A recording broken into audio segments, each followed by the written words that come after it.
Let's now turn our focus back to Israel. Israel's Air Force reservists have now become the latest faction to join the ongoing judicial protest. The development comes barely hours after the Israeli Prime Minister Benjamin Netanyahu said that he's open to discussions.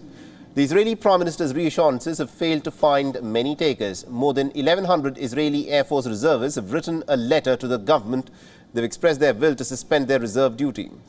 The announcement has sent shockwaves through Israel's defense forces. The country has been struggling to stem a growing flood. In the past few months, reserve troops have been dropping out of voluntary duty, and officials are warning that the growing phenomenon could affect national preparedness. The reservists are calling on the government to reach broad agreements on the proposed judicial overhaul. They want to, in fact, strengthen trust in the judicial system by all parts of the society and preserve its independence. Much like hundreds of thousands of protesters, the reservists fear that Israel would become undemocratic if the judicial changes are pushed through. So who are these reservists? Now, most Israelis who complete their mandatory military national service are required to attend the annual reserve duty, and those who have served in special units, including pilots, and these personnel are expected to volunteer to continue carrying out the same duties while in reserve.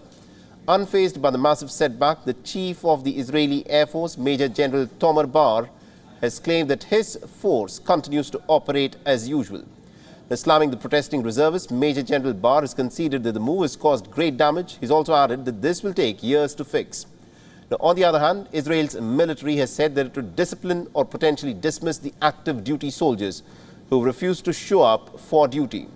The threats from all quarters have ramped up recently. This as the Netanyahu government is pushing hard for judicial reforms.